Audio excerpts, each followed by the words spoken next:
All right, Shalom. First and foremost, I would like to give all praise and glory unto Yahweh, Bahashem, Yahweh Shai, Bahashem, Kakadash. Double honors unto the apostles and the elders of GMS who rule well, teach well, being great examples towards younger brothers, and peace and blessings and salutation to the hopeful lake out there pushing his word in truth and in sincerity across the four winds in the name of Yahweh Bashem Yahweh Shai, pushing to get up out of here. Shalom to the hopeful lake, the believers, the listeners who may have came back to the obedience of the scriptures through faith in Yahweh Bashem Yahweh Shai. All right, and what I want to get into today, is going into the book of Proverbs, chapter 16 and 3. All right, because when you read it, all right, Proverbs 16 and 3, it says, "Commit thy works unto the Lord, Yahweh Bashem Yahweh Shai, and all thy thoughts shall be established." Okay, so when you go into this precept, it's a two-tier precept, and the first tier is dealing with what? Commitment. Okay, and there's a certain commitment, that the Lord requires of those that say they believe. You say, when we say we believe, then we're taking on a commitment, because belief is shown through what? Action. Okay, and to really believe, it takes time, resources, sacrifice, patience. Those things are all a part of belief.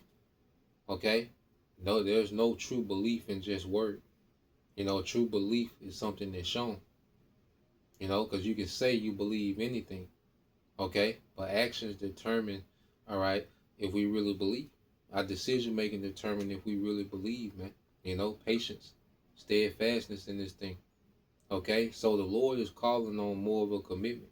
The Lord, begins to shake things up, around us. Okay, causing things to happen, within Israel, within GMS. Okay, this Lord is showing us a look. I'm requiring more. He shows us in our day to day, and He has certain things to happen, to where He addresses the church, and He's requiring more. Okay, because to get to the next level in anything, it takes more. All right, commitment. Okay, a basketball player, all right, in high school takes more commitment than junior high. Okay, in college, there's a different commitment, than high school. Okay, and that's when you start seeing certain players fall by the wayside, not because of lack of talent, because of lack of commitment. Okay, lack, because commitment comes with that sacrifice, man. So the scriptures say, commit. Okay, commit thy works unto the Lord, and thy thoughts shall be established, man. Because as we commit, to Yahweh Bashem Al Shai, He begins to establish our thoughts, man. Gives us confirmation that we're doing the right thing, that we're on the right track. Starts to mold our mindset to think like Him. When more we tap in with Yahweh Bashem Al Shai, He begins to mold our mind to think like Him, to react like Him, to move like Him. Okay, because that's what this thing is all about. Okay, so commitment has perks, but it takes patience to get to those perks, man. And it takes that consistency. Okay, because you go here, let's get this in the book of Psalms. Okay, 119 is the book of Psalms, chapter 119.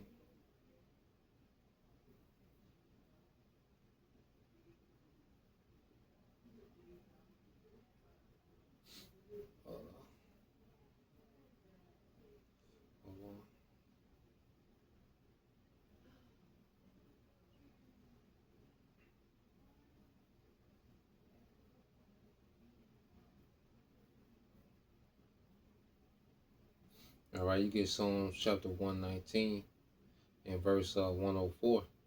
Okay, Psalms 119 and 104. And it reads, "Through thy precepts I get understanding. Therefore I hate every false way." So the more we submerge ourselves in these precepts, by default we begin to hate this current society, which is based off a false way. It's built off deception and rebellion against righteousness, man. So the more that we, delve into and are committed to Yahweh Bashem Al Shah, by default, we grow a disdain for this world. We begin to grow a perfect hatred, develop a perfect hatred for this society, man. Ain't no getting around it. We are committed to Yahweh Shem Al Shai, all right, by default, it comes with a hatred for this world, man. Okay, because this world is everything, all right, that the Lord hates. Okay, it's established on everything that the Lord hates, man. Okay, so we're more committed as we're committed to this. You know, there's a development of hatred for this society. We hate every false way. You know, and we would much rather chant this place down, than be indulged in the madness, man. Okay, and it says, verse 5, it says, "Thy word is a lamp unto my feet and a light unto my path." See, this word is a light unto our feet and a lamp unto our path, which means it's showing us the way to move. Okay, being committed to our power is showing us how to move in a particular way, man. Going back to our thoughts being established. Okay, being committed to the Lord. All right, and say the Lord begins to mold our mindset, man, to where we understand how to move. We understand when to fall back, when to go hard, when to, what to separate from, what to attach to, what to, fall back from, what to double down in, how to maneuver. It's time to let this go, time to let that go, time to embrace this. Okay, and it's all in these precepts, man. These precepts are the instructions, man. The Bible is really like a man telling, his woman his likes and dislikes. That's the Lord addressing the men of Israel, telling him his likes and dislikes, like a man would coach his woman up in his likes and dislikes.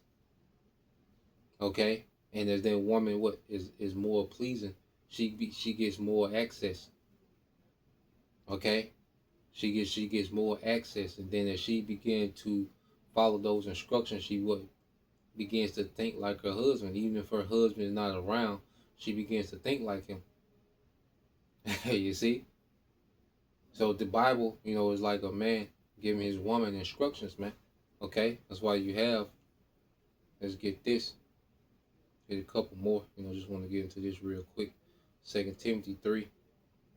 Okay, in 16, it said, "All scripture is given by inspiration of the Most High and is profitable for doctrine, for reproof, for correction, for instructions in righteousness," man. So we are learning, how to be committed through these instructions, man. We're learning righteousness through these instructions, man. Who's the volume of the book? Yahweh Shai. Okay, Yahweh Shai is the blueprint of righteousness, man. He came and fulfilled righteousness. Okay, and the main thing was obedience. Okay, over the flesh. Okay, he chose obedience rather than the flesh, man. He didn't go left or to the right. He stayed the course, man. He stayed to the path. He was committed. Okay, and his thoughts was established even in the clutch. When it was time for him to make that ultimate sacrifice, man, he didn't talk much because he knew, okay, this got to be done. His thoughts was established because he was committed. He's the ultimate example, man. You got plenty of other forefathers. Another thing going into this book, as you read about our forefathers, man, you see how they move. Okay, and that gives us something. It sets a standard for us to judge ourselves on, man, how we're moving. Okay, and we get in these same situations that we read about in the scriptures, man. Okay, so let's go here because we're gonna be paid off on the back end. It's to the point now that we know the reward is at hand. You see, and like I said, the more we believe, man, the more we be chill. Like if we really believe, man, you be good on a lot of things because we understand what's to come. We be chill, man. That's why it's nothing to tap into this because, the flesh is like, oh, you missing out. You could be doing this. What they say, the fear of missing out, FOMO. Okay? Nah, man, you don't have no fear of missing out when you believe in eternal immortality. Ain't no such thing as fear of missing out. How? Okay? How the hell would then what am I missing out on? Okay? Society is trash. People are trash. Okay? This is terrible. This is the most degenerate, low quality kingdom, okay, which has reduced the most degenerate, low quality people ever, man. So what the hell could we be missing out on? All right, Psalms 37:4 said, "Delight thyself also in the Lord, and he shall give thee the desires of thine heart, man. So this is our delight now. We delight in this. You see? Hey, we have the privilege to praise Yahweh Bashim Al daily, man. We delight in this, man. We have the privilege to get close to our power and learn a little more daily, man. This is our delight now. Okay? And it says commit. I'm back to the word commit. Commit everything you do to the Lord. Trust him and he will help you. Okay? Or you reading in the KJV, commit thy way to the Lord, trust also in him, and he shall bring it to pass, man. So even the Lord knows our desires better than us, man. The Lord's going to give us our desires customized just for us in the kingdom, man. Okay? This kingdom is all about, the scraps, especially the Israelite working man. The best you're going to get is the scraps. Okay? Whatever you got is the scraps. You see? And the Lord's going to give us our desires, and it's going to be customized just for us, man. Okay? It's going to complement who the Lord wants us to be, all right, in the spirit forever, man. So we got much better coming. We got much more coming. We got everything coming, man. Every desire that we can think of, even desire that we don't even know we want, hey, it's coming with Yahweh Shai. Yahweh Shai said his reward is with him, man. All right? And we believe that. Okay? And now we're tasked with being committed until that reward shows up, man. So, Lord will, you brothers, all right, and you sisters edified once again. I want to give all praise and glory unto Yahweh, Bahashim, Yahushua, Bahashim, Kakwadash, and double honors unto the apostles and the elders, GMS, who rule well, teach well, being great examples towards younger brothers. And peace and blessings, salutations to the hopeful. Shalom.